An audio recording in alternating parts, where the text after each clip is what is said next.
Apparently we're live. Good morning, everyone. This is episode 213, being recorded yesterday, which was the 8th of July, apparently.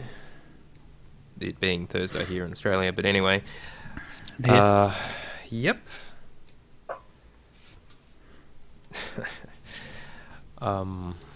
Yeah, Tio speaks Australian. I'm sure you can still lip read Australian. It's similar, if not quite the same as your own language. I just throw in the occasional g'day. Yeah, anyway, so this is pre-show. We'll be starting in a minute. Just the disclaimer, this is the raw version of the show. So when we screw up, we'll just leave it in. And I may actually swear occasionally, which I never do, of course, at least in the live version. Now, something I heard at work yesterday, I just had to share. This is some children call their kids some really strange things. Odd name choices. And as you probably know, the younger generation, they're picking up some somewhat esoteric names from movies and whatever. But some of them are just very strange. So let me give you 3 examples of odd names. Firstly, Ladasha. Sounds pretty good, right? It's spelled L-A-A. Ladasha. That doesn't even make sense. In other words, they're pronouncing the dash. That's weird. Second name, Absidy. Absidy's got a nice sound to it. It's spelled A-B-C-D.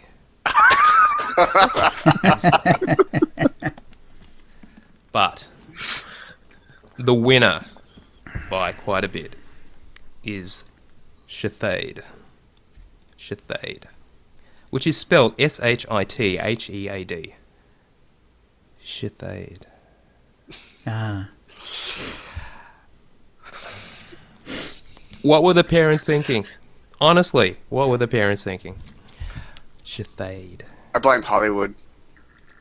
It's almost like calling your child North if their last name is West. Yeah. People under 35, younger generation. Yeah, that's right. Oh, thanks. Thank you very much. Alright. Have I tweeted? I think I tweeted. Yes. Yes, I did. Drunken dads. That would explain it. That's alright. I know someone's dad who spelt their name with a K, and it's a girl's name anyway. So he was spelt Ashley with a K on his birth certificate instead of a H. Askley? So everyone pronounces it Askley? Yep. Oh, well, you can change that stuff. You can. Better to do it earlier than later, that's for sure, because it just gets harder and harder. Okay. Alright, sorry. Enough screwing around. Are we ready to roll? I think we are. We're all recording. Chill, are you good to go? I have picked a winner. I am good to go. Now, there's a few tips. I was thinking of cutting it down, and I have somewhat, but we'll just roll through it. For an idea for the podcast, have you thought about guys actually recording themselves to present you with these tips so you're not reading them out all the time? Yeah, that's not a bad idea. Yeah, what do we think? You can do it a couple of ways. Either they can just send the file to your Gmail account, or you could leave a message on Skype or whatever the case might be. No, we're not going to do any of that. You email the file, we don't do it any other way. I'm not going to fuck around. Okay. No offense. I know I've seen that done any number of places, any number of times. So, yeah. Alright, so chill. It's a good idea, Jeremy, in terms of audio submissions. Alright, so please send your tips. I'm just thinking we'll just change the wording of the final line there. Either written or as an audio file. To OotiniCast@gmail.com. And you may just want to elaborate on that, saying, we're going to try something new, suggested by Jeremy. We'll accept tips in audio form. Sounds good. All right. In that case, let's stop messing about. Okay. It's like, which way are you going with that? We already pretty much stopped. Jeremy, do you want to put your /played under your own thing? If you want to. Doesn't worry, me. Wherever you guys wanted to put it. Just cut and paste it back into your area, please. And we'll cover it under that.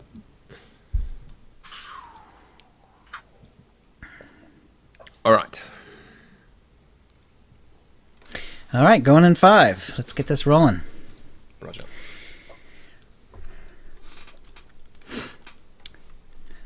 Hi, and welcome to the OotiniCast, the podcast that rivals Master Yoda as a swordsman. This is episode 213, being recorded on Wednesday, July 8th, 2015. I'm your host, Chill, with our producer and co-host, Tio. Hi, Tio. Hey, guys. And today, we've got Jeremy and Charlie Krenatoko here. So, Jeremy, how have you been? Yeah, good. Chilling yourself, buddy? Great. A little hot here, but I'll talk about that later. Surely not as hot as Australia, though. Oh, it is, actually. Probably not. No, it is. Just not as long, unfortunately. So, which means we don't have air conditioning here. So. Oh, you didn't get any sporadic Russian weather where you had snow in the middle of summer or anything like that? Nothing like that. That sounds interesting, though. Well, I've been going pretty well myself. Been doing lots of raiding in Warchild. We got commanders down again, which is pretty good. Nice. And we're currently working on Torque, with our best effort being 60k. Now, I had to put a caveat on that. We should have had that down, but I was tanking, so lots of fun was happening there. On my pub side, my pub team Garak in Apocalypse Now, we're actually at the same spot. Last night we got commanders down as well, so it's good to have two teams at the same spot. Doing great, yeah. The only other thing I've really been doing is been playing Star Wars Commander, really simple RTS, which is sort of a pay-to-win game for iOS and Android. Mm-hmm. It's how can I explain it? It's really simple. You build troops, you push them there, and they do their own thing, and then you just got to wait for the result, basically. Yeah, I actually did play that for a while. It was pretty fun. Yeah. I've also just recently done my /played, being a total of 304 days, 258 hours, and 909 minutes since the Australian launch, which worked out to be an average of 6.1 hours a day. And what was the total hours, Jeremy, again? The total hours was 7,569. So he's certainly up there with the highest. The highest, I think, was 9k plus. So, yeah, I don't think many normal humans can actually reach that particular height. So, All right, awesome. And Charlie, how about your week? I've been doing absolutely nothing in SWOTOR, sadly. I've been playing mostly Batman Arkham Knight. I know that came out a couple of weeks ago, but I only bought it last week. As far as my friend said, I shouldn't buy it because we wanted to platinum Minecraft on the PS4, but but I've been playing Arkham Knight, and it was really great fun. There's a few kinks to it. Obviously, there's a few problems, but we won't go into all that because this is SWOTOR. I do play KOTOR every week on my channel as well. I've been playing some of that, and I am at Manan, and I am kind of lost. I have no idea where to go. I know I played KOTOR. I played KOTOR years ago when I was a child, but I don't know where I'm going. I know there's this. I've met with this guy who have suddenly become a bounty hunter. I'm on that sort of quest line, and I really don't know where on earth I'm going. I'm hoping in the future as well, and I would like to eventually start playing with my subscribers, because there's a lot of subscribers who always say that they'd like to play with me, and I've never found a way to do that, but I'd like to actually create a SWTOR PvP channel, SWTOR PvP series on my channel, because I'm not really a PvP player, and it's about time I started releasing content which other people can also watch, so that it's not just PvE, because a lot of people get bored of that after a while. And although I'm not very good at PvP, it's just I'd like to try and get into it and actually get better at it, because I am very bad at PvP, as many people know if they've ever watched me in a video or a live stream. So there's that. And the only other thing which I've done this week was play the Battlefront Alpha, and that's all I can really say about that, because That is neat. the NDA restricts me from talking about it. But I thought you weren't even supposed to say you were in the alpha. I'm allowed to say that I was in it, but that's all I can say. You sure? Yeah, honestly, definitely. I made sure I read the terms of use and everything. Yep. Okay. That's good actually. Cause Don't worry. Don't worry about it. Nothing bad's gonna happen. All right. All right, Tio, how about your week? So let's see. I'll talk about rating first. We only had the one day because we cancelled day 2 with a lot of people away for Independence Day, the 4th of July in the United States. Mm-hmm. So on day 1, what we did was we took down Malafar hard mode in Temple of Sacrifice, then went back to Sword Squadron to attempt to reproduce our success, taking them down, which we eventually did. However, it took us a while, far longer than we would have liked. Things kept going wrong, and what seemed to really ruin it for us, it was just a matter of getting the timing right. Either we took one walker down too soon without the other close enough to a 0 to take down before they did their super enrage, or when one gets really annoyed that the other's gone down. So it just took a matter of balancing and switching DPS appropriately, but we were consistently getting to the last phase and just screwing up, taking them down together. Yes. So it's fine. Also, we were occasionally losing people to the white and red circle combo. That is the big white circle, the grenade.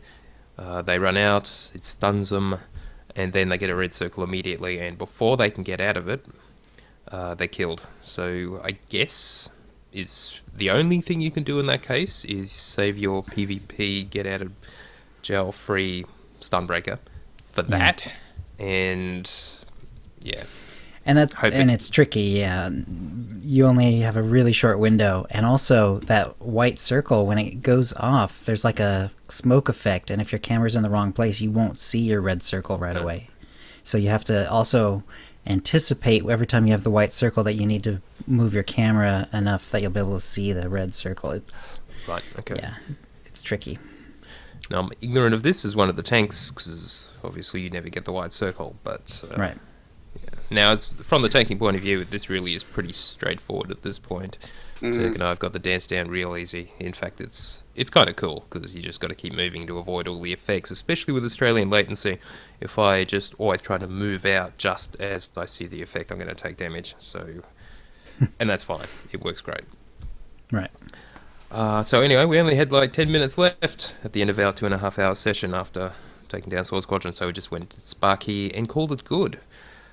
This week, the whole team should be there again, so we'll see what we will see. The word is that we should be trying Underlecker, so that was actually my plan if time allowed, rather than talk in Ravagers, as Underlecker is supposedly easier. Would you say so, Jeremy? Most Easier definitely, mate. Yeah, it's a lot of... The DPS have to do a whole heap more, a lot of more switching. It's easy for the tanks. The tanks just got to do a little bit of a dance as well, but DPS it's much, much harder. They got to concentrate a lot to a lot of different targets to do at the same time, depending on your team makeup. Underlurker is definitely the better way to go. All right. So that's what we'll try. Now, as far as the rest of my week goes, on Saturday I actually got sick, and I'm only just now finally recovering. So I haven't played. In fact, I haven't done any gaming at all. Sigh. Ouch. So I'll finish with a quick shout out to Daxgar, who happens to also be in the Battlefront Alpha. So congratulations to him. And he asked for a quick shout out to his guild, the Brotherhood of Malice on the Harbinger, It's on the Empire side, little gaming community that he's trying to get off the ground. So good luck with that, and congrats, Dexcar, for getting into the alpha, along with Charlie. Anyway, that's my week. Over to you, Chell. All right, first a shout out to the chat room. Let's see. Black Lock is here. Cap Slapshot 27, Colorado J, Dark Splat, Darth Brundlefly, Dekion, Fianha, Helion, Sukai Beru, Zamzam is here. Dread, Force Chuckle, Ketchup and Musco, Falace, Tankadin Aliyah is here. And let's see, let me check the Twitch one. Let's see, Hyperobject and Merlan13. Hello, everyone. All right, as I mentioned earlier, other than the operations, I played very little this week. We live in a pretty temperate place, but this week it's been very hot, and so because of that, we don't have air conditioning, so it gets very hot upstairs where the computer is. So it was not very much fun. I think the one long session I had, I started feeling really bad, and I was drinking liquids like crazy. And it's warm right now. It's probably 83 degrees in this room right here. So and it's not even as hot as it was over the weekend. So didn't really play that much, but enjoyed the weekend. We tried to get out of the heat as much as possible. Saw Inside Out, and we saw Jurassic World, and they were both good. And visited relatives, stuff like that. So hoping to obviously play a lot more this weekend. It's supposed to be a little bit cooler, and we also are looking at options as far as getting the house to cool down. So. Yep, and thank you too. Looks like you pulled over the data on the spreadsheet that I did, and even added up the minutes and hours a little better. So that was good.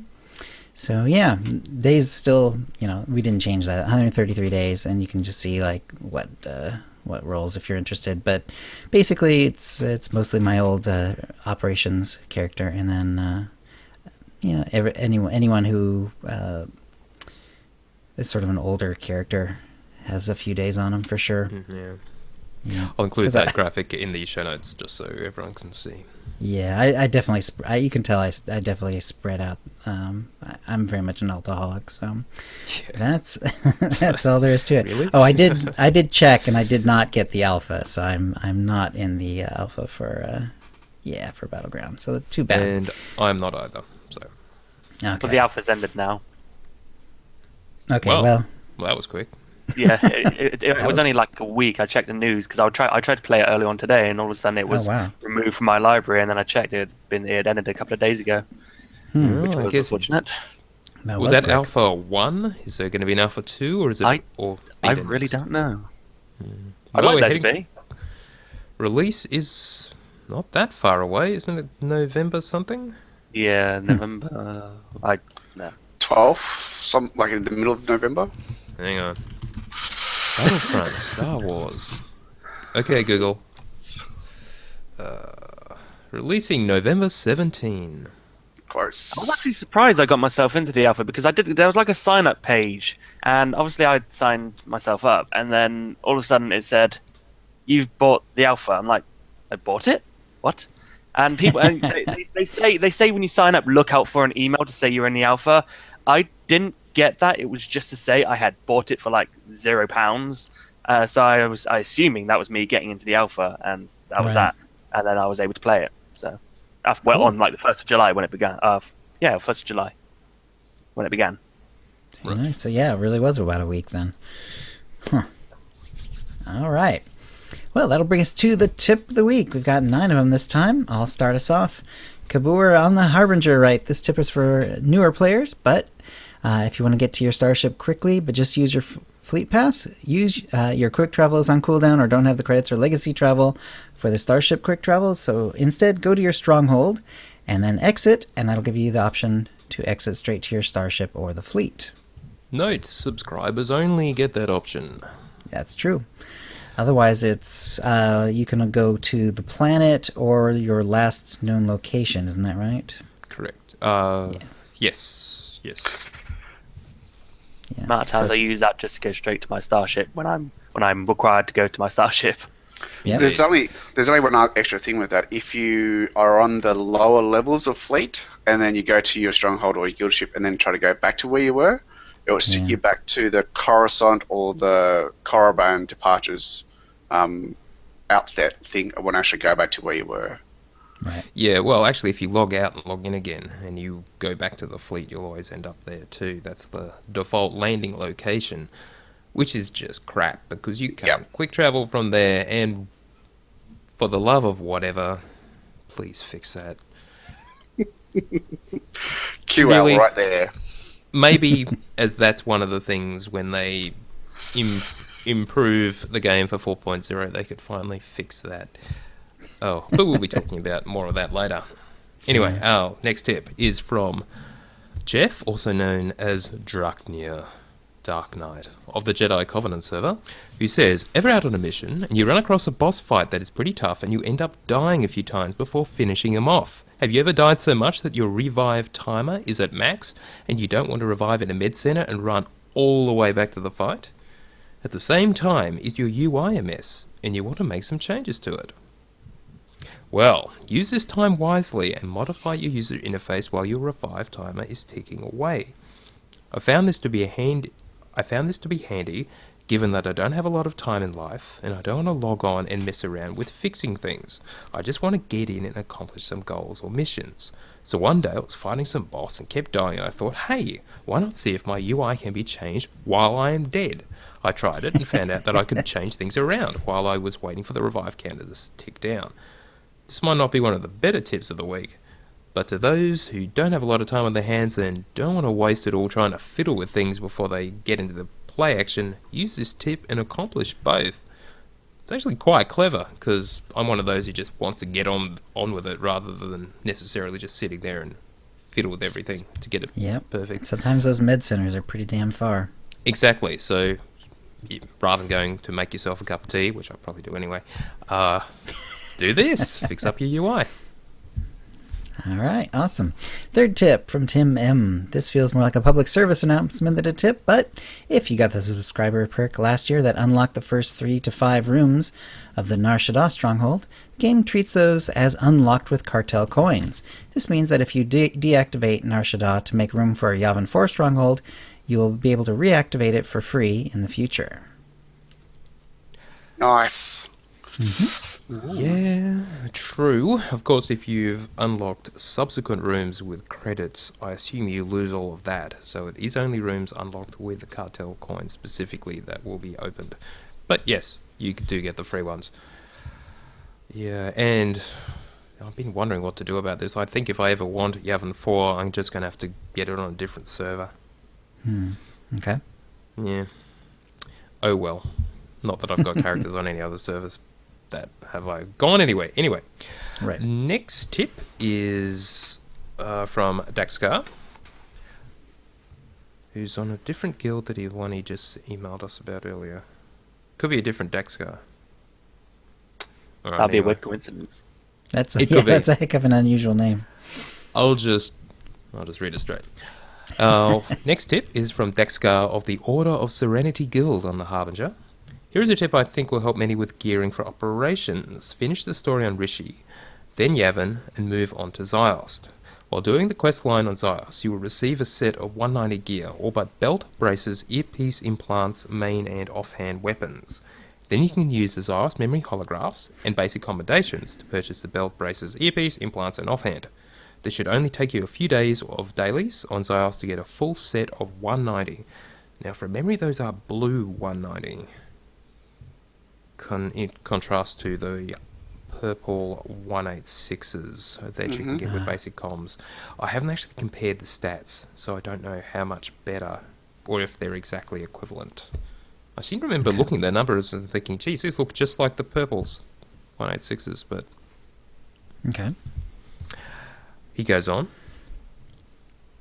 Also, save your 3 sets of 99 comms you get when you arrive on Rishi. You get the 3 lockboxes.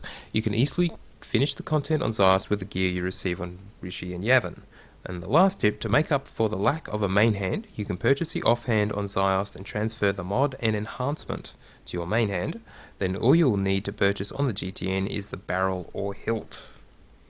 This will allow you to start story mode Ravagers and Temple of Sacrifice with better gear than most of us who started them with 186 gear. Hope this helps for those looking to gear up for operations. Okay. I need to compare that stats on that gear. But anyway. Yeah, that sounds like a reasonable way to do it. Yep. All right, 5th tip. Elion D of the Epic Guild on the Shadowlands.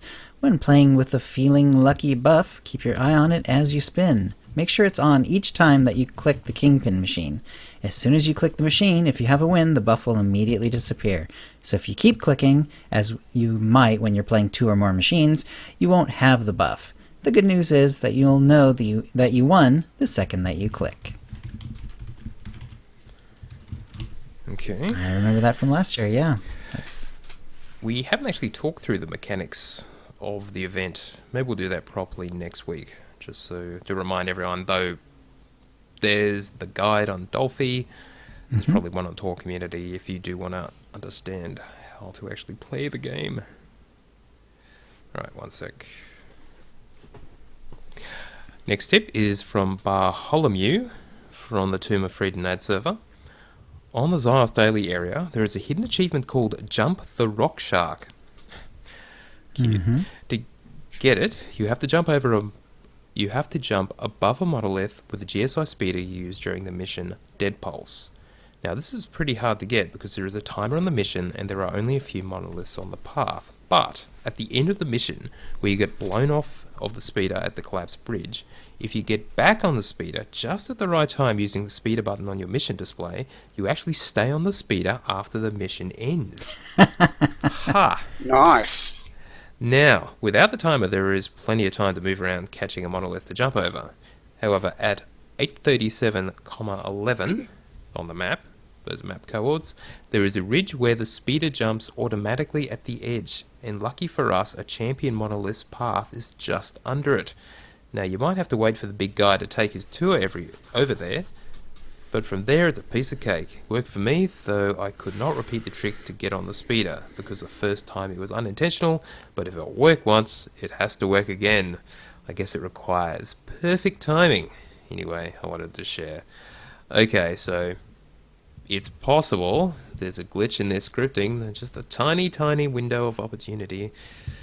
I'm not quite sure it's appropriate to take advantage of it, but your mileage may vary. I got my next year. I got my tank to pull the monolith underneath so we could all jump it, and then we switched over. That's how we got That's that clever. achievement. Yeah. Cool. And Bartholomew finishes with "Glory for the Empire." Yeah. Alright, 7th tip from Bruiser of the Ice Guild on the Progenitor. Farming cartel coins is truly easy now with 12 times experience if you create and level characters on a new server. You get 20 CC when you complete your first planet story arc for all general classes for the first time, so 8 characters per server and 20 cartel coins for the first flashpoint for the first time, both of them. Then with 12 times XP, you can finish a story for as little as 45 minutes. So you can get 8 times 20 cartel coins plus 40 cartel coins if you get all basic classes plus 2 flashpoints per server. So that's 200 per server. Yeah.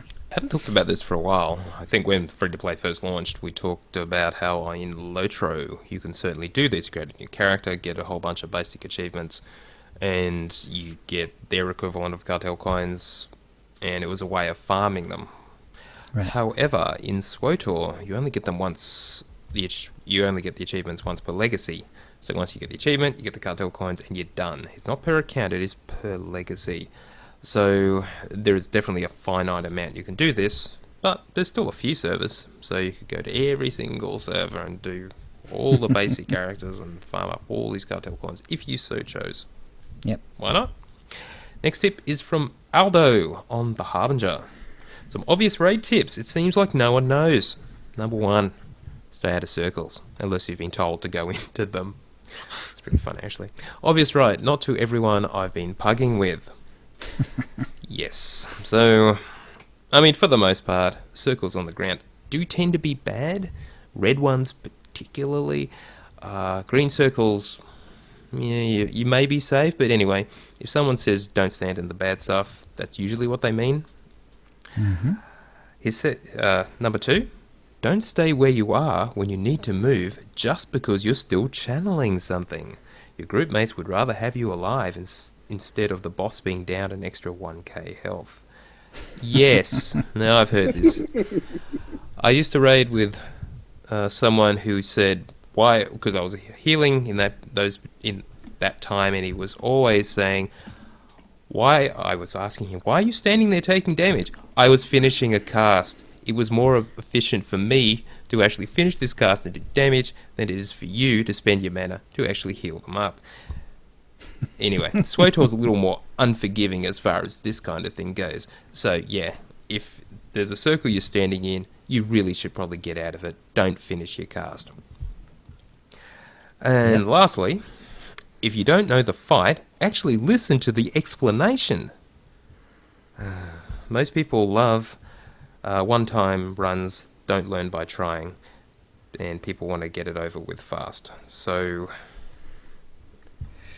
in other words, don't waste everyone's time. Just listen, get it right, and get it done. Especially story mode, which do tend to be quite easy now, especially with Underlurker sort of being nerfed. Anyway. All right, next one is from Gas Guy, and he's and set Chill. it up. This is full roleplay, all right? I was gonna say this is a little role play here. All right, hi, Guest Guy here. Did you catch the news from the fleet? New vendors last week, and respond to the call from Thorn about the resurgence of rat ghouls on Tatooine.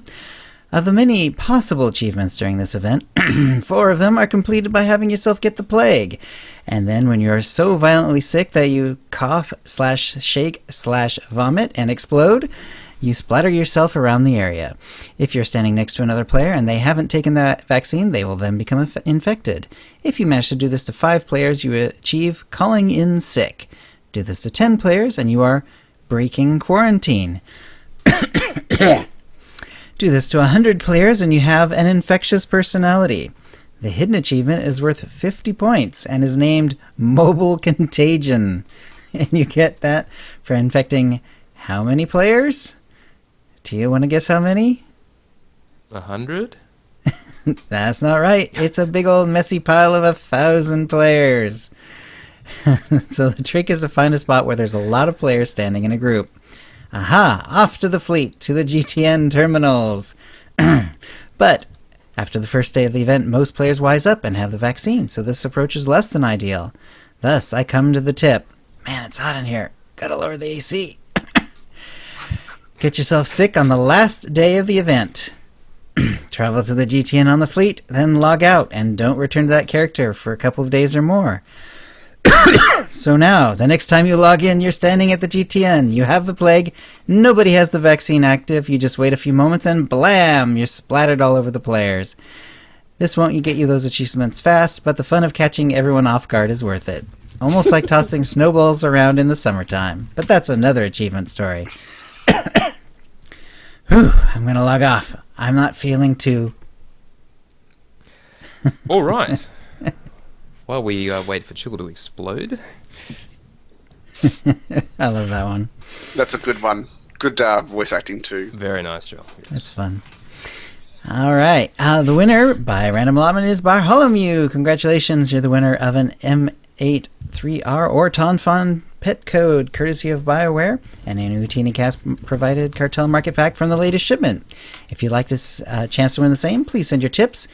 And this is a suggestion by Jeremy that we liked, either written or as an audio file to OotiniCast@gmail.com by next Tuesday. And that will bring us to the Hollow feed, Tio. So yes, the suggestion, the change is that send it written is great. We'll still love that. But if you want to send it in as an audio file, we like that too. So that would be fun. And that will bring us to the Hollow feed, Tio. All right. Firstly, a couple of follow-ups from last week.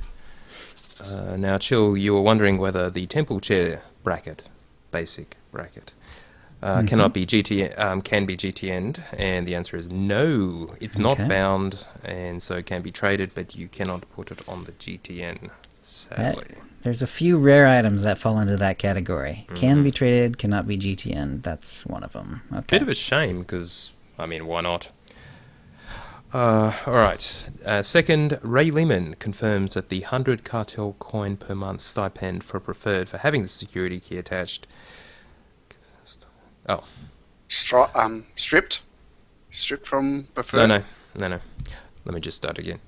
Ray Lehman confirms that you do get the 100 cartel coins per month stipend for preferred players for having the security key attached. We were wondering whether they were still doing that. And the answer is yes. So if you are preferred, you attach a security key, which you can do now, as we covered last week, you will get the stipend. So that is good to know. Yep. All right. Next, this Saturday, 11 July, we have the Community Cantina at San Diego Comic-Con. And they did update it with a bit of a schedule for what they're going to be covering. Firstly, let's see, it goes from 11 a.m. to 4 p.m. It includes let's see,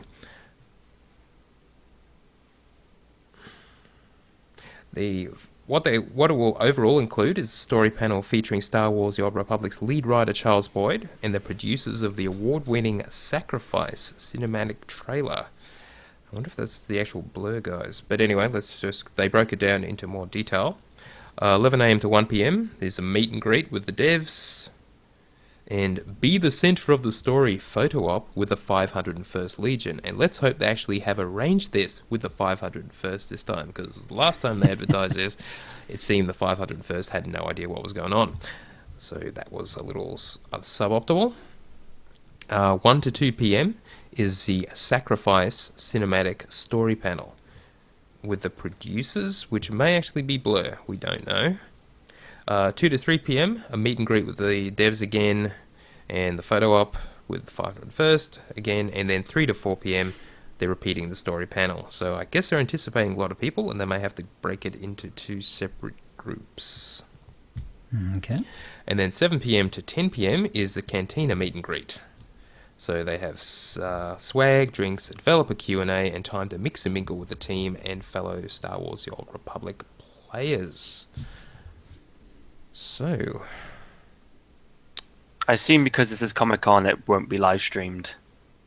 they may live stream the dev Q&A maybe, and maybe they'll do the story panel too. You don't know.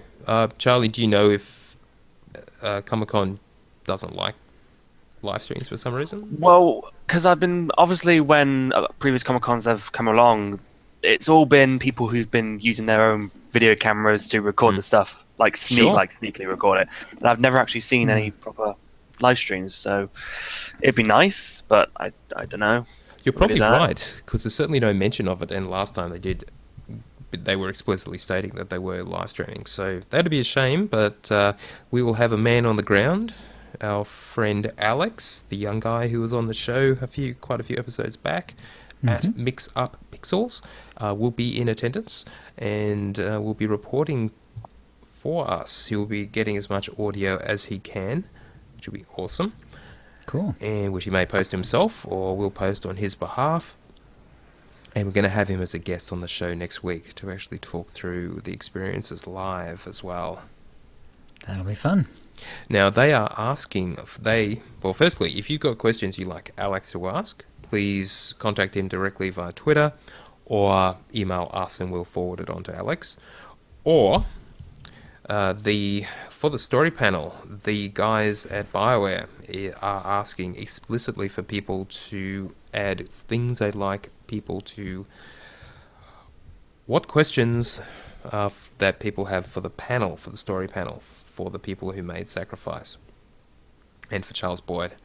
So you can either respond on the official forums or on a Reddit thread which Eric Musco started. So questions for the panel, that's how you enter them. For the dev Q&A, probably better to get them into Alex so he can ask the questions directly. So very cool. Do we know anyone else who's going to San Diego Comic-Con and who'll be attending? Nope. One day I'll go. I think Marshall Carr said he would be going from the usual podcast. All right. Now, speaking of community cantinas, they've announced the next one after San Diego, which is in Cologne, Germany. It will be on Thursday and Friday, August 6th to 7th in Cologne. So they're actually announcing both days officially in the announcement. So again, I guess they're anticipating a fairly large event if they're repeating it. Very nice. They must be increasing the budget for these community cantinas this year, for some reason. It's probably because Year of Star they're Wars. extremely. It's probably because they're extremely popular. You see it when the people are signing up that they just go pretty fast. All the tickets go fast if they're tickets, Yeah. whatever they are. Yeah. All right. Okay, so community cantinas, it's all happening. Next, Electronic Arts have done another one of their live-to-play sort of preview things. Last one they did with Charles Boyd, I think that was for Shadow of Revan, it was a while ago. This one's with Jesse Sky, who's a producer on SWOTOR. And it was entitled Crafting the Next Story of Star Wars, The Old Republic. BioWare goes back to its roots for Knights of the Fallen Empire. So it's all about the expansion, of course. And there's a bit of background, which a lot of this we've heard before. We decided very early on we wanted to get back to our roots as a BioWare role-playing game. Star Wars Knights of the Old Republic is a game that made me, Jesse, want to work for BioWare. It showed me just how immersive cinematic storytelling can be. SWOTOR captures the same magic, but they want the whole experience to feel that way.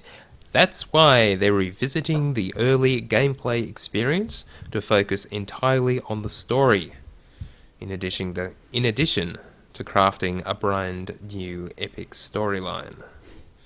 So again, we're being told that they are revisiting the old game. And it's still hard to see exactly what they're doing, but from everything they're saying, the implication is you can basically get through everything all the way up to Knights of the Fallen Empire just playing the story, just like there's 12 times XP style. And I'm just getting the feeling you won't need 12 times XP because you'll just be able to play through the story and you'll be at max level. So what about everything else? Didn't they say a long time ago that they still want people to see all the side quest stuff if you can merely just skip it? They What's the said point? that once, so... But if they haven't got 12 times XP, what is the mechanism for doing that? Does it just become side quests that you can just do, even though they immediately become grayed out to you because you've out-leveled them?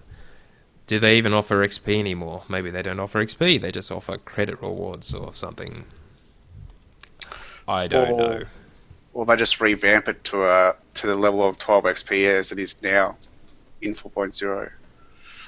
But what's So the whatever point then? Exactly. Yeah, so I just can't see what they're doing. It just seems that they're turning the whole thing into a single player role playing game where you just play through a story and you're basically done. And so Right, if that's what you want to do. grinding is being removed. Which in terms of grinding being spending time in an MMO getting from lower level to max level. They just appear to be aiming to take that away completely. So that's my fear. And maybe I'm just being old-fashioned, but an MMO where you can actually just play through the entire thing in like a couple of hours seems... well, Super quick. yeah. Yeah. I suppose Alright, it is- maybe a couple of hours is a bit not quite right, but a day and you're done with a character. Right. Well, and they are doing the straight to 60, so... I suppose it is You kind can of get your what Insta people. 60. Yeah. It is kind of what people wanted a long time ago, but the problem is it's still online, so people are still going to have that restriction.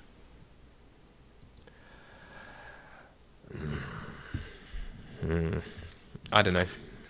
It limits replayability. So, but then again, with the old game, you can only level the alt so many times, and then this is perfect for bringing new players in. I guess they come in, they pay their sub, they get hooked. They hope, and they keep paying their sub. As long as there's a difference between free to play and subs that is substantial enough for the segregation, you don't want to have it too close. You know what I mean? So you don't want the free to play limit to be from 50 to now be 60, because why then have free to play? But at the same time, you still want to try and get the free-to-play players to subscribe. You want to try and make it engaging enough to make them subscribe. Yeah. Whether the fast version will be available to non-subs, though if they're integrating it so directly into the core game, but maybe it will be. Of course, to be subscribed is the only way to get Knights of the Fallen Empire and any of the content that comes after it. So maybe they're just hoping that that's it. If you're free-to-play, you just can't get it. It's just not there. All I can say is that I once spoke to my friend about the changes which are coming and what they're doing with Knights of the Fallen Empire, and it kind of seems to be working, that they are starting to bring back old players, because I did when I explained to him what was happening, he literally did say, "Oh yeah, that actually sounds interesting. I may actually come back." So whatever BioWare are doing, it's sort of working. Just to current players, they're worried. We're worried. I must agree with you there, Charlie. The forums at work say, "Yep, I'm coming back for this." All the old players who haven't played for about a year and a half, they're coming back. So that does seem to be what they're aiming for. I mean, that's even the last sentence of the release. There is, if you tried the game at launch and enjoyed the story, now's a great time to come back. So, but it just seems like they're trying to get new players rather than keep the current ones. If you know what I mean? Yeah. Right. At the moment. Again, we haven't got enough detail to really go on. It's just they continue to drop the hints. However, alright, we do have something else. More data to add into our growing picture of Knights of the Fallen Empire. Maybe at Comic-Con they're going to do something really clear, some big reveal or something to make it crystal clear, but I think they're just going to be talking the Sacrifice trailer, personally, from what they've said so far. We had an interview with Michael Backus, who is, I believe, is a designer, as opposed to one of the producers. And this was on the Beyond the Stars podcast. The interview was with Joseph Bradford, with Michael Backus, and they were at E3, which is where the devs obviously were doing lots of interviews with lots of press outlets. So Joe managed to get that there. Anyway, the interview itself is maybe 10 or 15 minutes. There is a Reddit post which summarizes the main points, so I did listen to it and made a few additional comments. So let's just quickly run through what was revealed. There was a lot of reiteration, so stuff we've heard before, so we won't touch. But they made it clear that fresh level 60s will get gear, abilities, and skills. Chapter 1 is set up as a story-driven tutorial to remind people how to play or to teach new level 60s. That makes sense, and they'd almost have to do that. Yes, and if you've ever played World of Warcraft, Death Knight's data area, that's exactly how they do it. They'll just trickle them in. If you're already level 60 and you do this... Now, it's actually subsequently been revealed that Chapter 3 is what was shown, which is where you're breaking out of Carbonite. So, Chapters 1 and Chapters 2 are pre-Carbonite, apparently. Yeah, it must be. Or it's really Carbonite heavy. Exactly. So, it would appear that if they're going to wrap up the Vitiate story, maybe that's where they do it. Maybe. Or at least explain what happens... and you end up in Carbonite, and then story happens, and then it starts again. Whatever. I'm sure. Yeah, I would hope they would tell us how we get into the Carbonite. That would be good. Oh no, you have to work. Another way they could play it is it was a surprise, and you've lost your memory. No, I hate those ones. Yeah, it's not like they haven't done that before in KOTOR and KOTOR 2. I wonder if I know we've already gone over how it's not it's not 8 different class stories.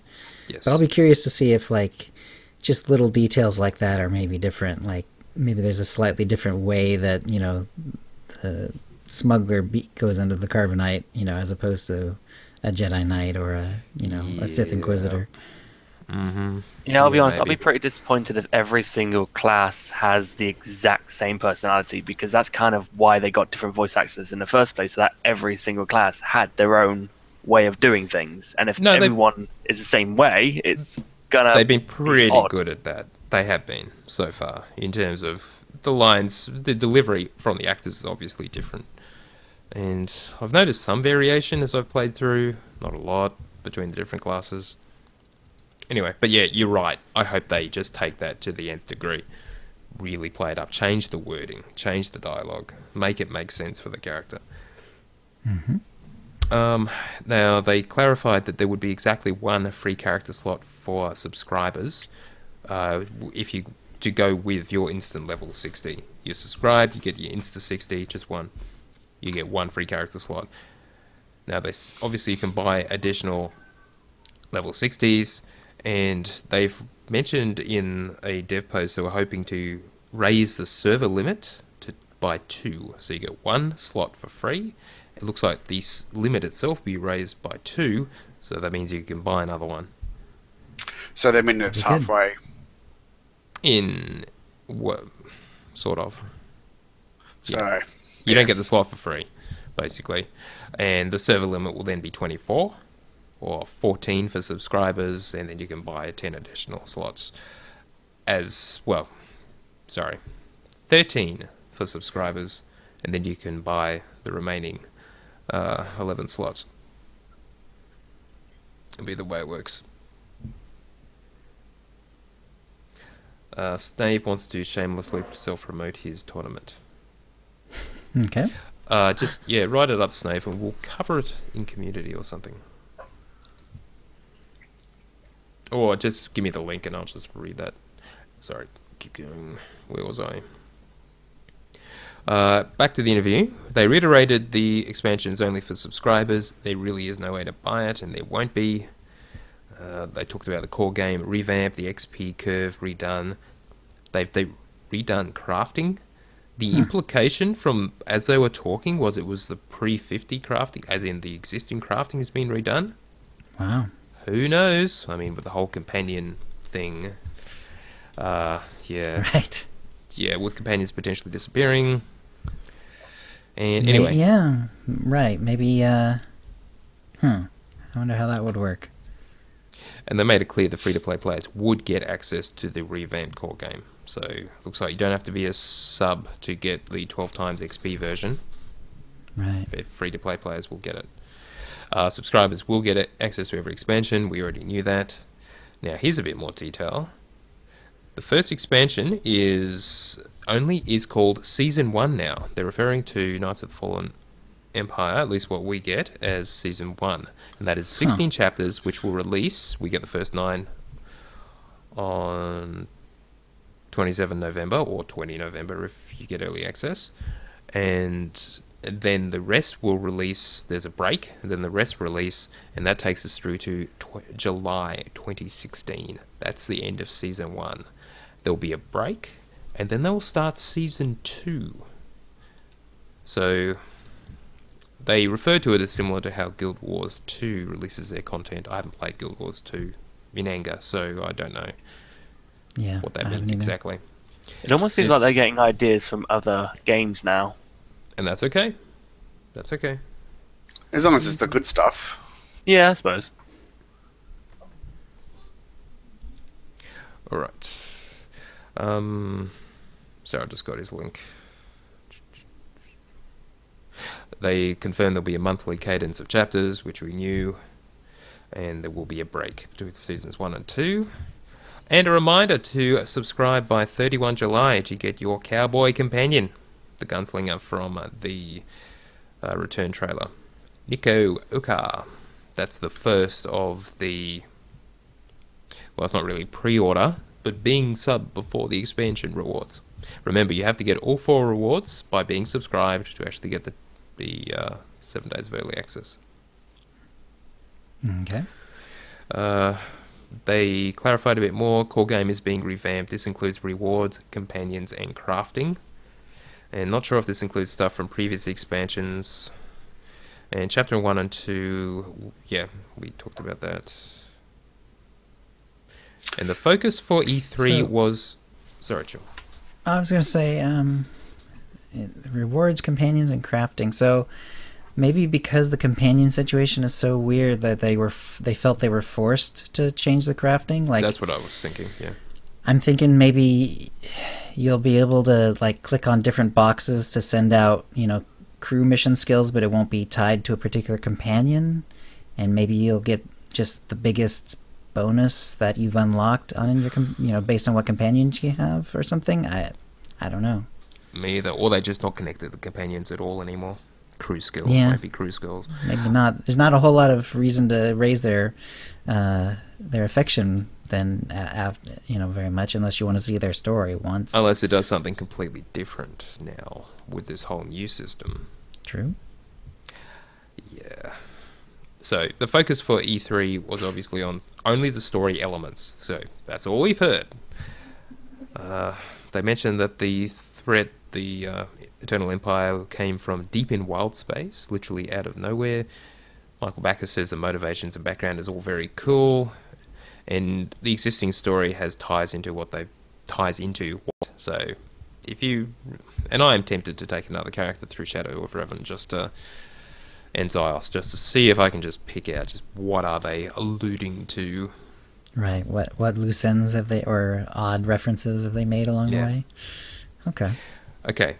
They emphasized, and this is a key point, there will be new MMO stuff. PvP, flashpoints, etc. They didn't mention operations, but let's include that in the etc. No specifics announced yet. They are focusing on the story aspect, since that's what appeals to the majority of gamers, apparently, and is the biggest change. That's why they're emphasizing it. So I think flashpoints will be the non-role specifics, more of those, and also you'll have God mode droids as well. I think that's my sort of thing with that. God mode droids? Yeah, the God mode droid, the GSI droid. Jesus droid? Jesus droid, yeah. Why?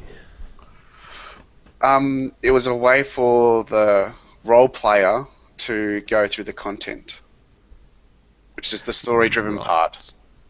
Unless they're revamping it so that companion, so that it's easier. Could be. Yeah. Or adding, what about all the old flashpoints, for example? Except they're all being leveled to level 60, aren't they? Except that is why for the last 2 weeks I've been doing those to get all my achievements before that happens. Yeah. Yeah, my personal goal is to actually get through my last 2 class stories, which I haven't completed, which is the Imperial Agent and the Sork. I haven't quite done the Sork before this, because who knows what the hell it's going to be like afterwards. So I want to do it the old-fashioned way at least once. Right. Anyway, and they're continuing to make engine improvements, and there'll be more in the new expansion. It won't be a total revamp, and they don't know if they'll upgrade to DX12. DirectX 12 is coming with Windows 10. That'd be a big jump, given they're still stuck on DirectX 9. 9, yep. As far as I go. So anyway, again, more details emerging. It would be inappropriate to pass judgment at this point until we know the full picture. I have unease, but obviously we just got to see what they're going to do.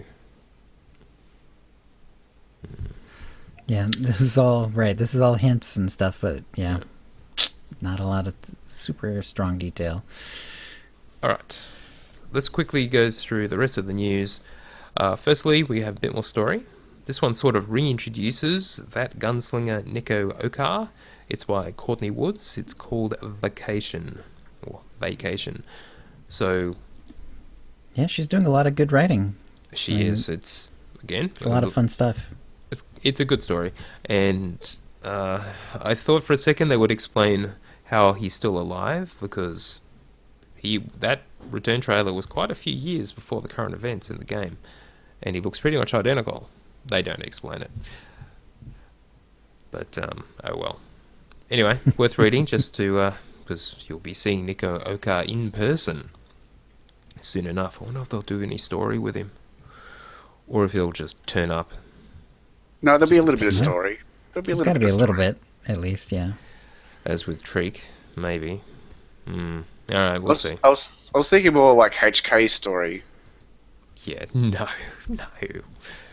No, without the getting the part, but the story part itself. Okay. I think that kind of optimism is wonderful and should be encouraged. Right. Next. Remember. No. Now, this is a public service announcement about to protect your guild bank. Kuzo pointed it out, and Cap Slapshot 27 let us know that his guild was the one affected here. I'll link to it if you want to know the mechanics, but it basically is a bit of simple social engineering where some guy managed to convince the GM that he was one of the officers, got himself officer access, and then cleaned out the guild account, and yep. And the thief said he'd return everything for $500 US. So yeah, and he was apparently trolling them and harassing, gloating, da-da-da. It's all very nasty, this kind of thing. So obviously customer service can do a certain amount, but in the past, if it's clearly just a internal matter, they don't want to touch it, but this kind of thing is a little egregious. But anyway, you got to be careful. If someone gets on and is only talking to you in text and tries to say, oh yeah, I'm an alt of blah, be really, really sure that it's them is probably your bottom line. Some kind of verification that they are who they say they are.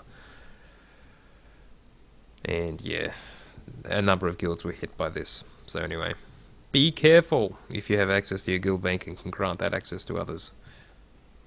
So sad. Yeah. Capslop Shot 27 said they cleaned out the guild bank. 6 tabs of crafting mats, a tab of rare mats, frameworks, purple stims and adrenals, nearly 20 million credits. Yeah. That's a lot. Yeah. Alright, a bit of other Star Wars news. Firstly, Star Wars Battlefront. Turns out the alpha's over, according to Charlie. So it only lasted, a week or so? Wasn't long. Yeah, somebody said in the chat room Sunday, I believe it ended. Wow, okay.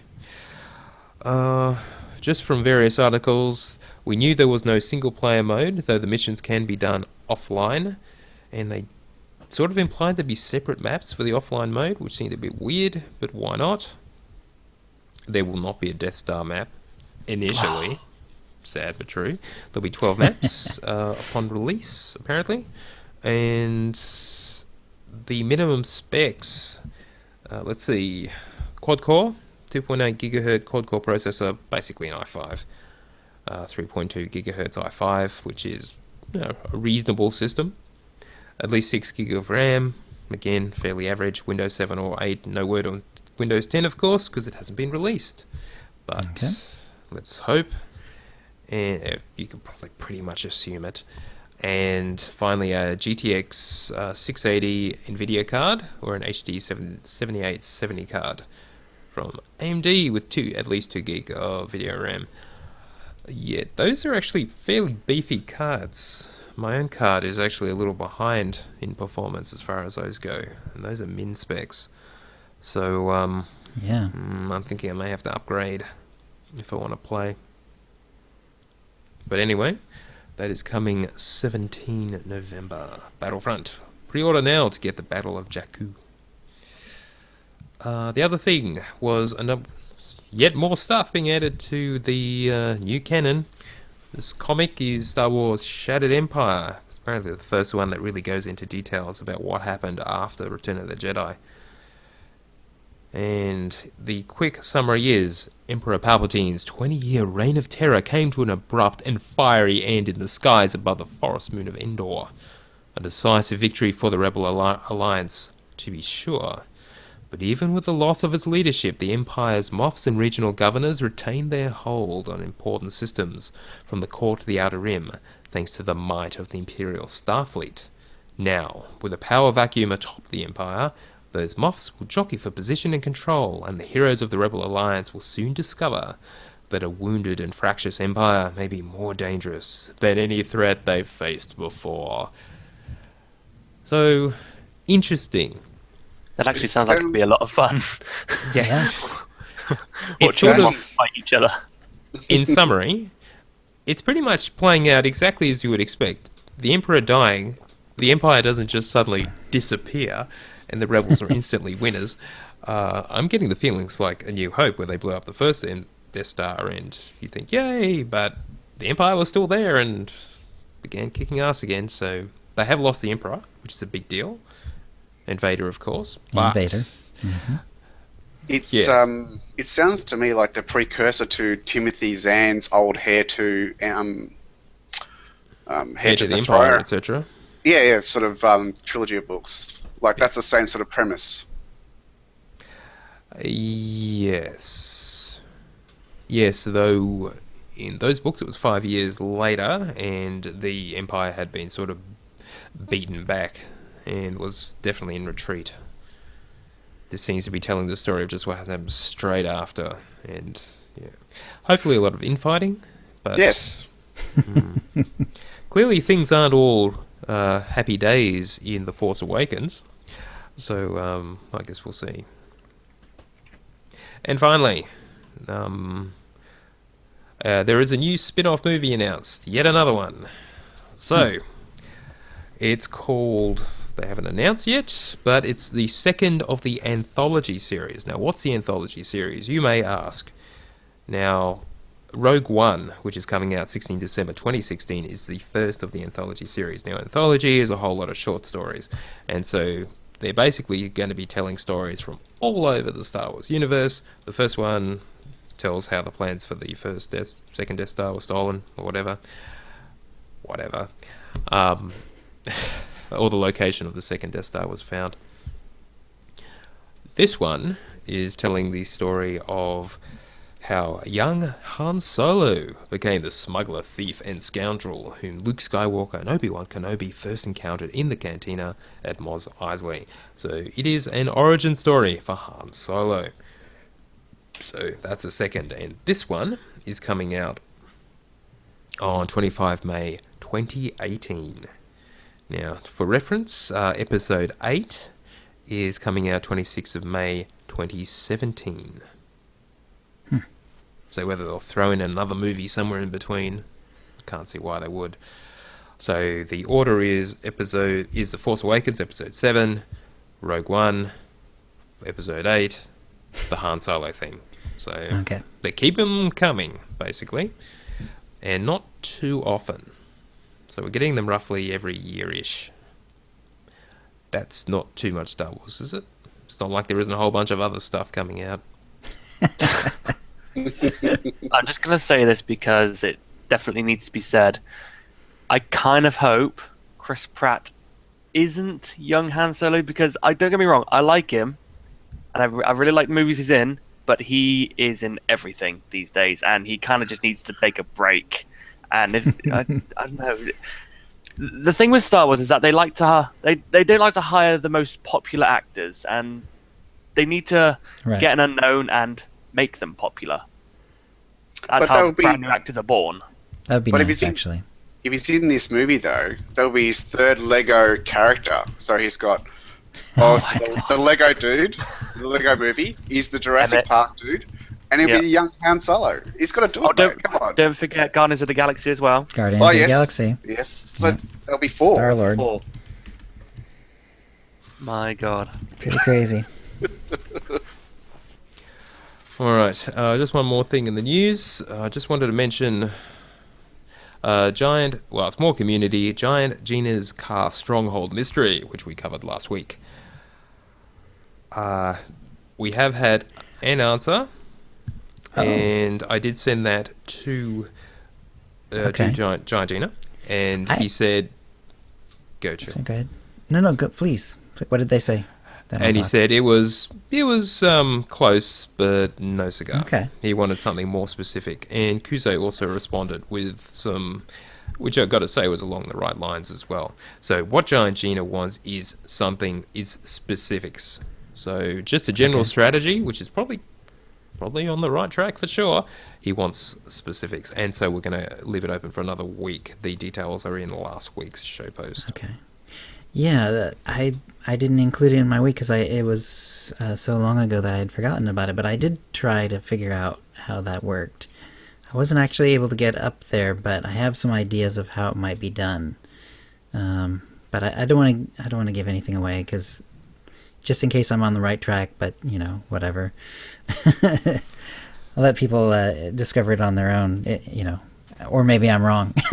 Maybe I'm completely on the Let's wrong just track. say it's a little bit elaborate. A little bit. Yeah, I'm sure it is. I have some ideas of how it happens. So, but yeah, I can't wait to see the real answer. To see if I was I was at least in the ballpark, so to speak. Anyway, that's the news. Alrighty. That'll bring us to the force feedback where we read out your tweets and emails. Chat room, if you have any questions to ask, we'll be gathering them now to answer once we're done with the feedback. And starting off with NDBBM, new operation released with 4.0. Track down and defeat Vishit. As he dies, he pulls the cavern temple down around you. Faced with certain death, you rush to nearby carbonite chambers. 5 years later, a companion digs you up, and you begin Kopfi. You will, of course, have the option to solo the op a la Yavin. Nice. We laugh now, but I hope it's not true. Or, deliver a pizza, accidentally drop yourself backwards into the chamber, and then it locks itself. That'll work too. Name NZ says, well, maybe Bioware is considering the server transfer rename trick as an exploit soon, and punish players for doing that. Nah. No, I'm sure it's fine. They get money either way, so it's just not as much, and well, whatever, it's just funny money, so... Right. Cal writes, would it be possible to have a tip of the week section added to the website? I was looking for an older one, but it's hard to find. Yeah, well, geez, that'd be a lot of work, so I am going to make that a milestone goal. Let's make it for our Patreon campaign. Let's make it $125 per episode. Okay. And I will put that up on the site. It will be accessible by patrons only for some amount of time, and then we'll make it visible to everyone. So Before you worry, yes, I'm not now going you to. can. Before you worry, I'm not going to up my pledge this time on the show. Just going to say that now. That would be a little nuts. Yeah. Thank you, Charlie. Yeah, don't, because that is a lot of work. So I can wait. Someone do it, please. That's funny. Tiedra of our own Utini Knights Guild writes, I just wanted to provide some insight for Ansari from last week's Force feedback. I'm in the Midwest, and I have no real server connection issues. I am typically at 60 milliseconds. There are some times when different planets have issues server-wide. I've run into it quite a few times recently on Belsalvis, where certain instances the server definitely seemed to be lagging behind for everyone and making the planet almost unplayable. The fact that everyone in the chat was complaining about it would indicate that it was definitely not just his connection. Wonder Makes how it's sense. going now. Yeah. Yeah, 60 milliseconds doesn't sound too bad. No, it wouldn't, would it? Especially not to you, Tio. Yes. Yeah, no, it sounds fantastic. Arias wrote, this is Arias with another PvP tanking tip. Let's outline why it's worth it to have a tank, as opposed to yet another DPS in any team composition. All tanks are designed to shut down 2 enemy DPS at any given time. Alternating between single target taunt and virtually all other abilities is how the tank neutralizes 2 players consistently. The aggregate protection, damage, healing, damage taken, and damage mitigated through CC should be a greater statistical contribution than the damage a DPS would generate. Over any stretch of a team's global cooldowns, the tank's ability to mitigate 2 players makes the tank's GCDs more significant because they encompass a broader range of game mechanics. Very clever. Also, tanks provide the only effective response to enemy team focus fire. Essentially, the better the enemy team is, the more important the tank is on your team. The presence of guard is the primary determinant factor in who the enemy focuses, especially in arenas. Often the interaction of tank and healer will force the enemy team to hard swap away from the guard. Guard is the way a tank dictates, anticipates, and reacts to focus fire.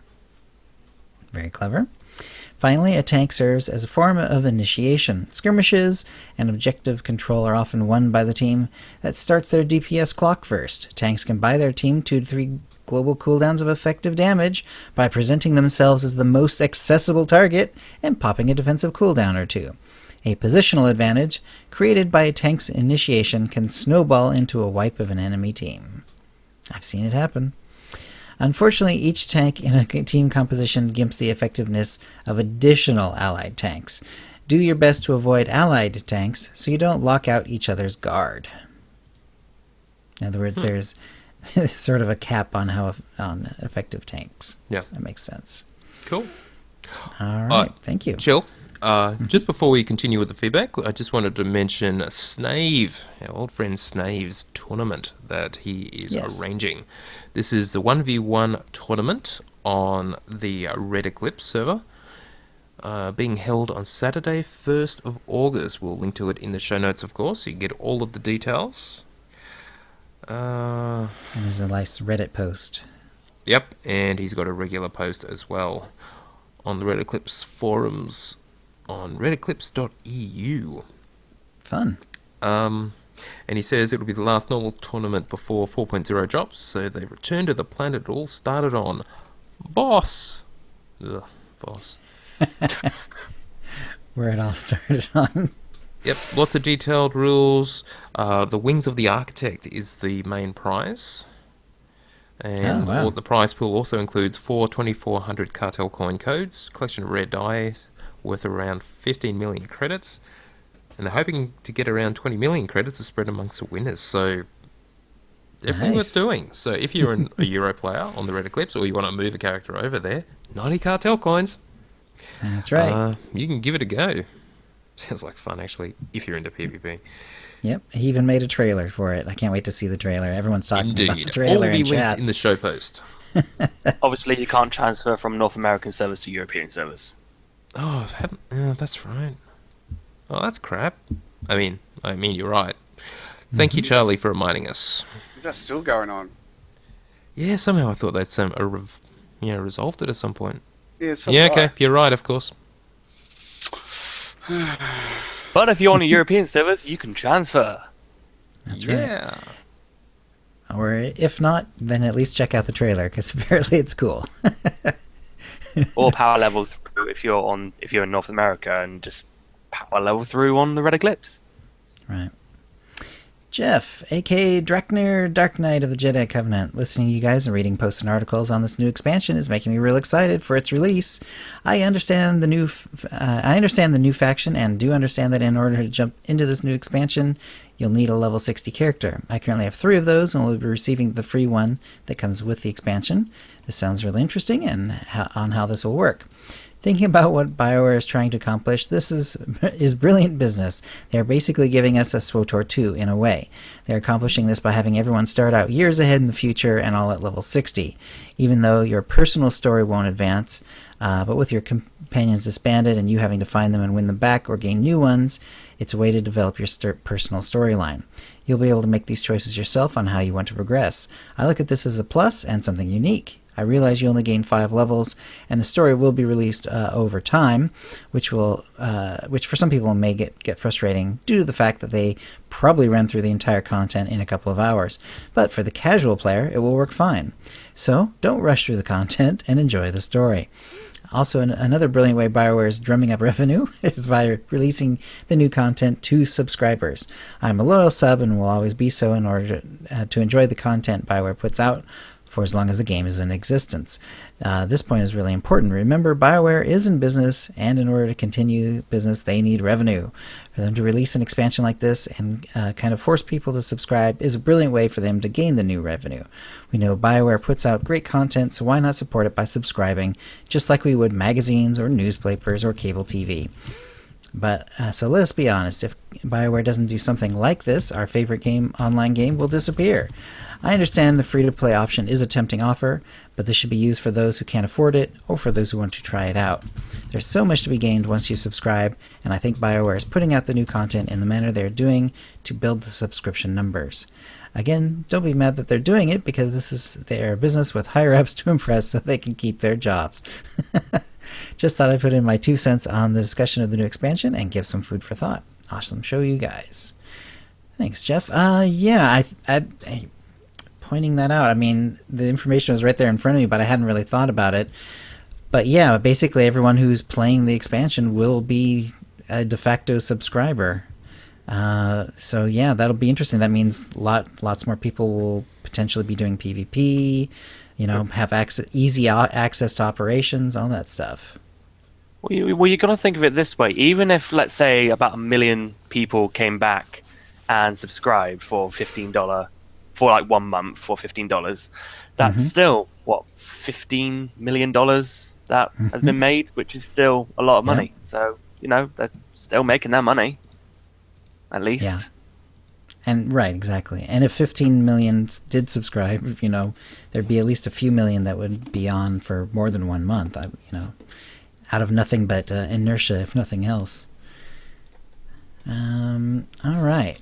Let's see. David Lister writes, with the changes coming, I have a question. Will we still be able to go back and do old content like McKeb and Section X? As far as we know, yes. Isn't that right, Tio? But they're not going to turn off Oricon and Section X and McKeb, are they? In theory, no. No, I'd say there's a reasonable chance it'll still be there. This whole old game revamp, maybe it'll only affect the 1 to 50 stuff anyway. Yeah. Probably I'd love not. to say definitively it'll be fine, but we can't yet. Okay. I guess that's it would fair. be reasonable to assume it will. That's what yeah, exactly. That's what I would think. Quips With of the Old McKeb. Republic dads. Sorry, Jeremy, what? With McKeb, don't you have to buy the expansion anyway? Not you get any it free. longer. You'll get it free with Knights of the Fallen Empire. If Yeah. you're a subscriber. Subscribe. Yeah. Otherwise, you'll have to either buy it or subscribe for a month, and it'll all unlock for you. Then it'll unlock, yeah. But remember, it is an unlock, so you can actually buy it all just for $15. Yep. All right, quips of the Old Republic dads on the Shadowlands. Hey, Jawa's another great podcast last week, and here's my idea about wrapping up Vishit's story. From what I gathered in previews from the closed session at E3, it seems like our character is going to be released from Carbonite by Lana Beniko in Chapter 3. This leaves Chapters 1 and 2 as uncharted territory, and probably involves player participation in the whole "my character would never agree to be frozen into Carbonite" uproar. This would be set in SWTOR's present time and allow for a wrap-up of Vishit's story. I think in Chapter 1 our characters will find a way to turn Vishit's planet-consuming abilities against him for a self-destruct, a little like Mace Windu directing Palpatine's lightning back into his face. And maybe our only chance at surviving the gambit is a dip in Carbonite? Maybe. Then in Chapter 2, the plan is executed and our character's frozen. However, the Eternal Empire busts out of hyperspace unexpectedly, a little like the Sith fleet arriving at the Korriban space station, and stops our companions from unfreezing us sooner. So Vishit was destroyed, but before we could be unfrozen in Chapter 3, the rest of the galaxy has also been sent reeling. I'm sure my idea will be rendered obsolete after the story panel in Cantina this weekend, but I can't wait to find out how it all shakes out.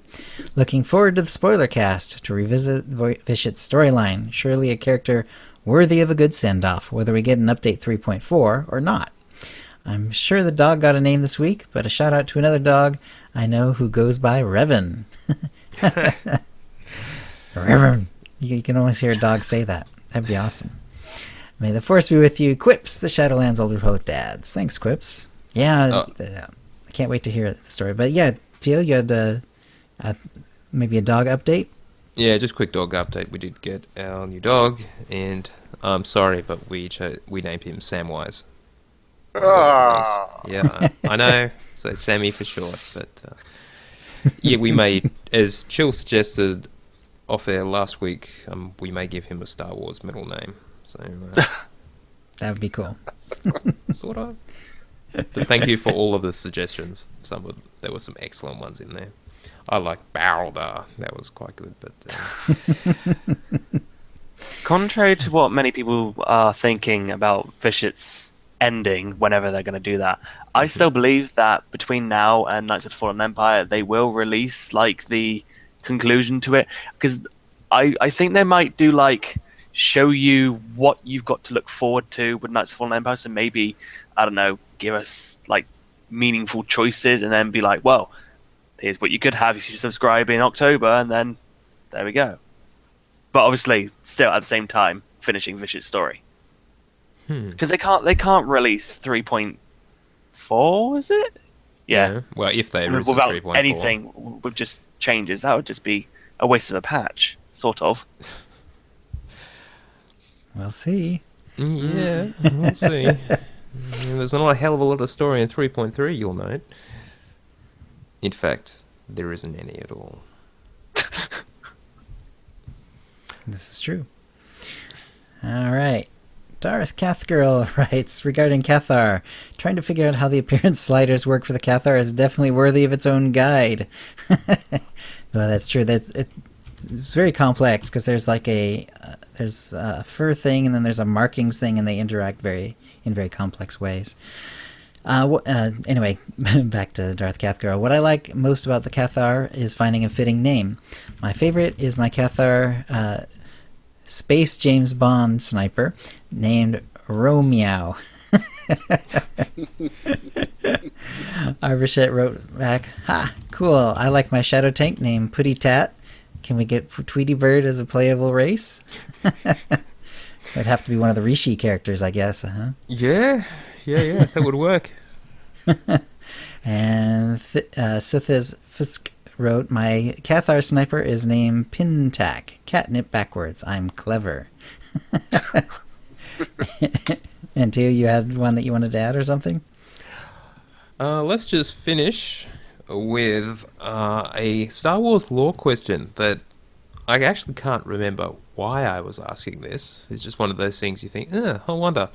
The question was, how do Starfighter and Starfighter blasters and the turbo lasers on capital ships fire through their own shields? I mean, they just do. So, I mean, that's one answer. And as Nathan Nepthan from the Old Republic Dad's Guild and Old Republic Radio says, I suppose saying space magic isn't an acceptable answer. Well, Star Wars, but, you know, I'm just wondering if was there a lore answer? And I did some research, and it just wasn't obvious. And so I put the question out there on Twitter, and I got a whole lot of really good responses from people. Yeah. So let me just quickly run through some of them. Now, Kuze, he said he suggested that the weapon and the shield are set to the same frequency/phase, and so all you need is the right info, you can fire through the enemy shields. No, that's a Star Trek thing, so we know that one for sure. And then he asked, how does anything move through those shields? Didn't the damn Gungans launch their bomb balls through a shield?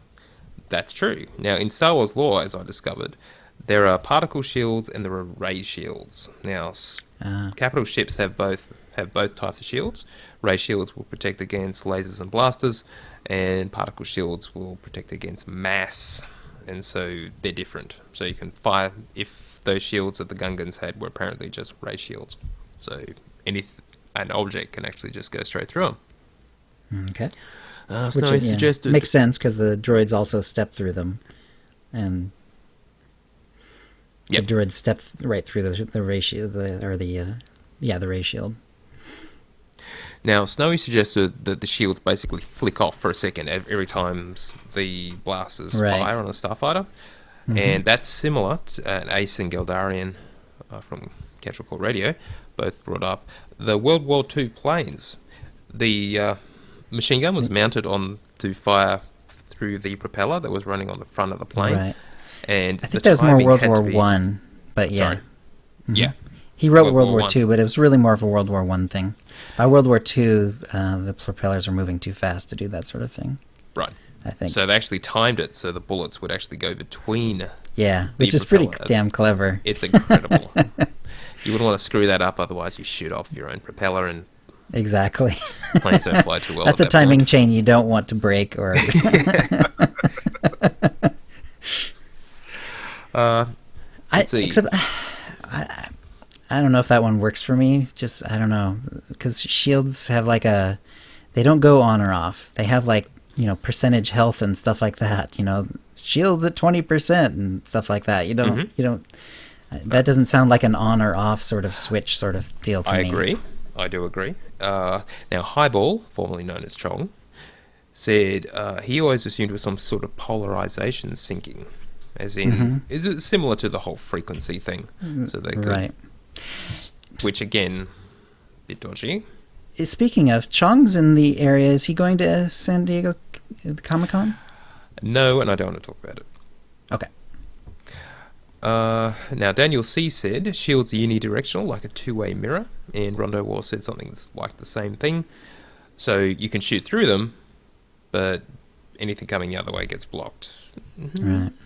I guess that's certainly possible, but yeah, I mean, that kind of makes sense as well. But then, finally, we're getting towards the actual answer. Stephen Sire, shields are more like a skin than a bubble. Blasters are designed to be free of obstruction when shielded. I think of the shields over hangar bays very flat. Maybe there are several designs and functions. In other words, it's more of a skin over the hull than an actual bubble around it. Now, so my shot from the hip answer from last week was actually right? The guns just stick out through the shield? The guns apparently just stick out through the shield. So through the awesome. Yeah. Now I investigated this, and even though there's no law answer, no canon law answer, it certainly is heading in that direction. Now, if you actually watch all of the movies and look for examples of blasters hitting starships, even when the shields are up, you'll notice there isn't any bubble that the shield is impacting on. It's always hitting the ship.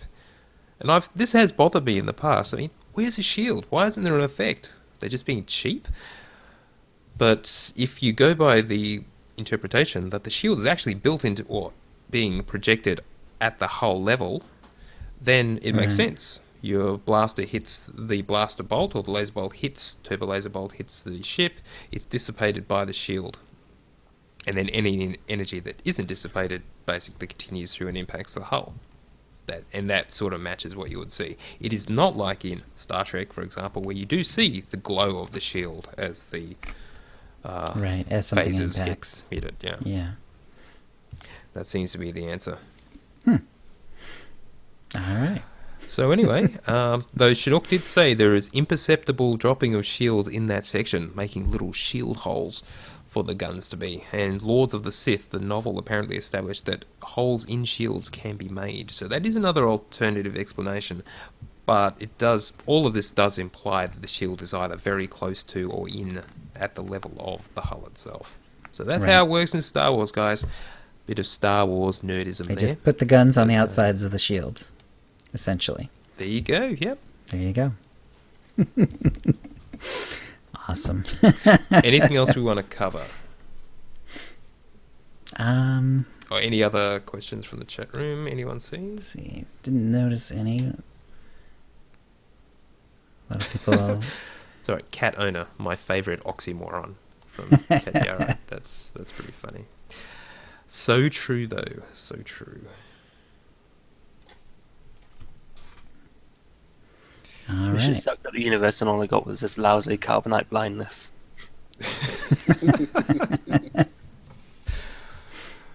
All right. And then we're good. Okay, Then we're that's good. it, I guess. Yep. All right, that's the show.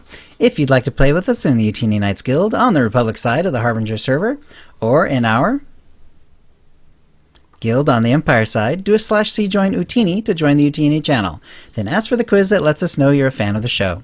You can email questions and comments about the show to utinicast@gmail.com. Follow us on Twitter using @utinicast. You can find contact details for all of us on our website, utinicast.com, which includes how to subscribe using iTunes, Stitcher, and the rest. We record the show live every Wednesday at 4:30 p.m. Pacific. Go to utinicast.com/live to find out how to join in. Our theme song is from Mevio's Music Alley. Check it out at music.mevio.com. That's MEVIO. And thank you to the chat room, and thank you to Jeremy and Charlie Kranitoko. Great fun. Thanks for having us. Thank you very much. Thank you, and we'll see you next week. Okay, I'm going to want to do any rage from one of you guys. Fight it out, and then give I us a did. good I one. did have an idea, but I wanted Jeremy to do one this time. I did mine last time, mate. I did like an ugly, no, what is it? Angry Joe style. Last time I was on. Go for it. You do it this time. Okay. But I'll do it in a minute. How about a Toonie Nights? Would you like I'll to do a it Toonie off- Nights, and No. you can I'd do like the to do it Toonie off Range. No, we don't do it like that. Let's not confuse things at this point. Come on, Charlie. Oh, do you want to do it off camera? Hold on. All right. Come on. It was going to be a very, very, very, very simple one, though. Otini Rage. That was it. Alright, that'll do.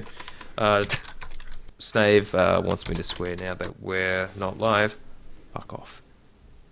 That's my response to that. Alright, anything else, guys?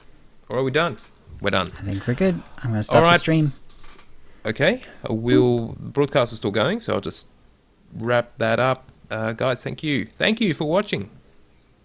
We will be back next week. Usual time and place. San Diego Comic-Con will have happened. Alex will hopefully be on the show, assuming he's back home. And we'll be talking about whatever is revealed, if anything. So, yeah. Have a good week, guys. I hope something. Talk to you Yeah. then. Can't wait. Yep. Peace. Bye.